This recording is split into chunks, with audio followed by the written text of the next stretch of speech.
Welcome back to the Simplicity Diaries with me, Kim John Payne. Again, well done for making the time, this little sort of 10, 15 minutes in your week. It should be easy, right? But it's not so often. So here we are. And today I wanted to get fairly specific on a developmental stage, a play stage, that all children go through. It's called associative or parallel play. And little kids around 2, 3, 3.5, give or take, often really struggle at this stage. And a lot of parents worry about the kids and how they're doing and so on. So we're going to be looking at that. We're going to be looking at how to handle when a child moves from one age and play stage to another, and how we can help them through that. One way to help them through. Before that, I wanted just to let you know that we've got one of these care professional trainings coming up. It's kind of our fundamental care professional training. It's called Simplicity Parenting Family Life. And this is for educators, care professionals, anyone working with families. It's pretty brief training, really. It's coming up on January 25th and 26th on a Saturday and Sunday, 3 hours on each day. And it's for those people working with families that are trying to help them simplify, balance, how to help and assist and support a family to be able to get their shape back. I personally lead the training. It's live, online. And it's just one of my favorite things to do, is to gather together in groups and figure out how we can get family life back into balance and support those we care for and help be able to do that in a sensible way. All right, so that's coming up, and all you need to do is go right to the link below or to the Simplicity Parenting website, and you'll see it there. Trainings, care professionals, and our team will get you all the information you need. Anyway, let's get back to the parallel play theme. Parallel play, it's a beautiful stage of play. It's when kids sort of get alongside each other, and one will and they'll play their trucks or their dolls or their digging or whatever it is they're doing, and they will echo each other. They will play beside each other, and not necessarily interact all that much. It often reminds me of two streams that sort of that weave in and then come back out, and streams come in and then back out, and they join and then they go their own, and they get to a fork. So it's not always that kids are always paralleling, but you start to see it around 2.5, 3, certainly by 4. You know, most kids, you'll see this going on, and it's when they develop really. It's when they start practicing their own little social skills, because they're mirroring someone else now. And if you think about what a social skill is later on in life, it's taking into account someone else's way of doing it, right? So you're absorbing someone else's way of doing it. It's a kind of a building block for empathy, really. Now, it also helps kids interact with peers, so they're not just absorbing it, they're doing it. It's not they're not doing it with them, but they are doing it. So there's an interactive piece there, which is so important. And it sort of starts them off on a road of cooperation, even though it's not coming together. But what you watch little children play, and one will shift what they're doing and the other will shift what they're doing.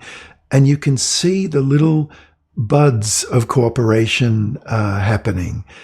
And so, you see all sorts of benefits in this parallel play. It's actually play experts usually put this as about the fourth stage or so. You know, there's this receiving play stage. Experts call it unoccupied play, but I don't like that terminology at all. But from birth up to about 3 months, there's when children receive play. It's the twinkle, twinkle little stars on their, on their fingers, or this little piggy went to market.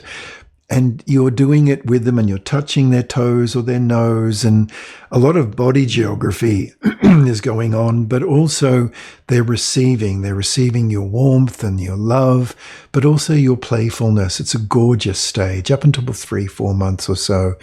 And then at around 3, 4, 5 months begins like a solitary play, an aloneness play, where children will occupy themselves and they will play so beautifully. Just if they're left to, if we don't interfere with it, they can have just gorgeous times of just playing on their own, dressing their dolls, playing with their cars, digging in the sandbox, making their rivers. And there's many podcasts actually that touch on this theme of if a child calls you in, then come on in, but then slowly fade away and let them be able to get back into solitary play, and don't overplay with children, because this solitary play stage, super important actually, that they start to develop the inside talk, and you can hear them outside talking their inside processes, and so it's like, I think we're going to make this a really deep river. This is going to be a deep river, and the boats are going to go really far. and they're talking out loud their inner process. But what they are doing is developing process, and we can interrupt that if we overplay with children in those first 18 months or so, from about sort of 3, 4, 5 months through to around about 2 years old. Just give them time to play on their own. If they need some jump starting, fair enough, jump start them, give them the stuff they need, but then fade out. Now, at about 2, 2.5, around about there's this lovely stage of onlooker play. And this is when kids check out another child playing. They'll sit on the edge of the sandbox and they'll watch, right? Or they'll be on their little bike or their tricycle and they'll sit on it, they'll pedal up and they'll just watch others playing, and then they'll pedal away. And you can see them absorbing, like, oh, I'm not on my own in this play world. You can see them pecking at the shell, pecking at the shell of solitary play, and they're breaking out into onlooker play, absorbent play. I sometimes think of it. They're absorbing, they're looking, they're absorbing, but they're not dynamically interacting yet.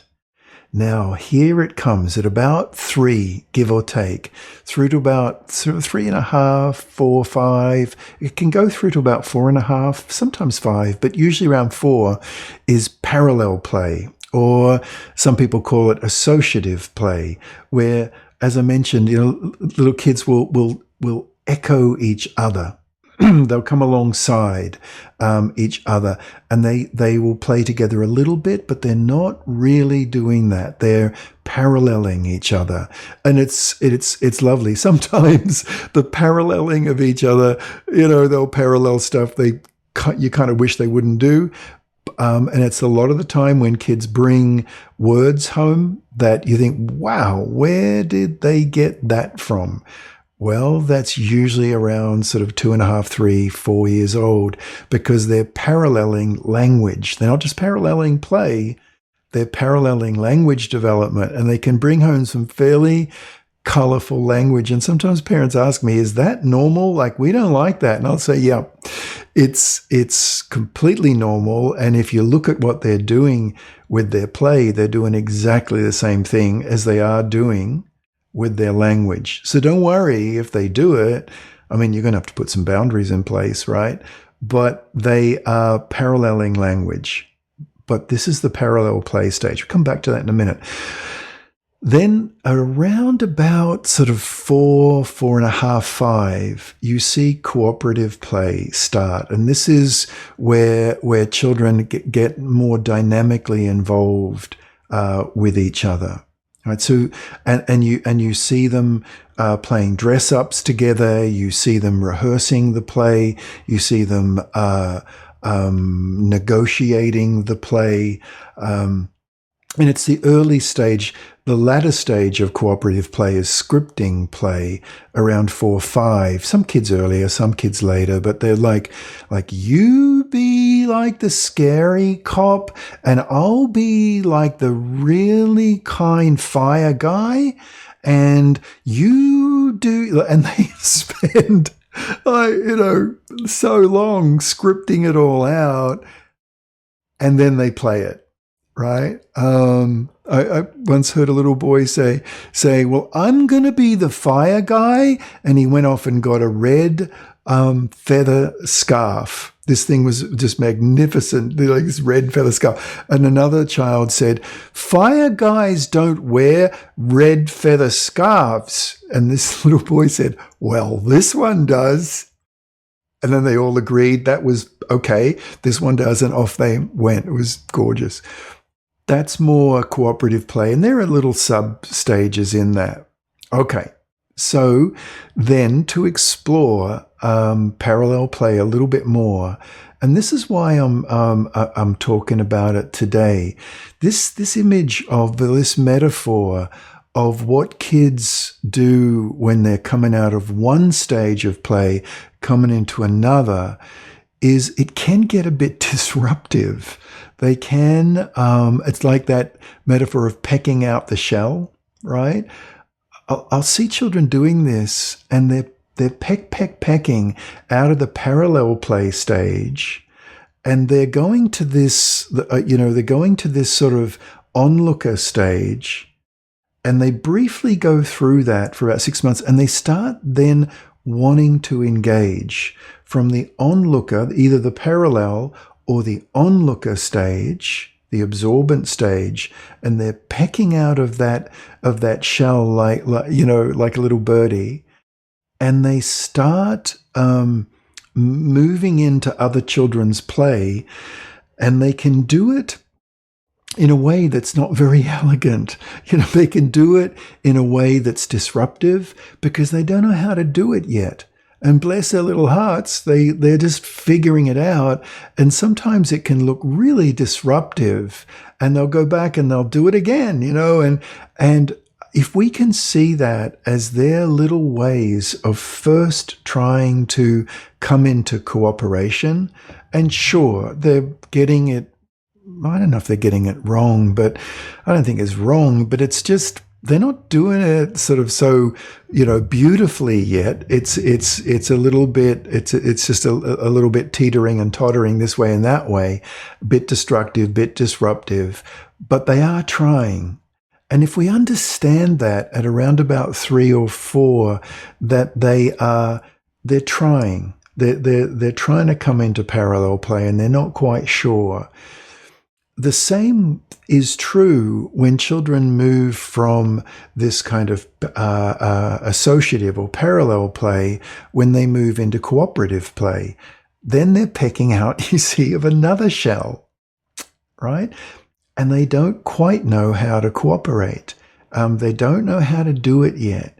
And if we can kind of, at that stage, if they're, for example, they're moving out of parallel and they're moving into that cooperative stage, and it's not going well, then I think we can insert ourselves just gently, just a little bit, and sit with the children, because one child's saying he's ruining everything, and so. Just insert yourself, just sit quietly. You don't have to go into a whole bunch of words. And then, and just, it's okay in that sense to not know what to do. It's okay for you not to not know what to do. It's okay for a child. They're not quite getting it right. But this is the thing, at this age, the mirror neurons, which I've talked about quite a bit in other podcasts, this child's ability to imitate. Here's the thing about this, is that if they're not imitating very well yet the other child's play, they're still, finding their little legs in how to do that, then make it a little more obvious. Step in, just again, not over talking it, not talking about their feelings or like, let's just all work this out. Well, that's okay too, I guess. Let's all work this out. But a really elegant way of doing it is to fire up those mirror neurons by doing something a little more obvious. In other words, the way I think about it is that they're trying to read the playbook, but the print is too small. So make it large print, make it larger. And so sitting beside them and saying, well, and you just pick up let's say a truck, and you start moving it a little more slowly, and you move that truck slowly, and you move it into the garage, and you park it there slowly, and you'll see a child look at you. And then you might bring it back out, and then you do it again, right? So they're looking at you. Now, what they've done is that they're in that onlooker stage, and you're doing it slowly to allow them to process. And so often they will then start doing it with you. So what you've done is that you've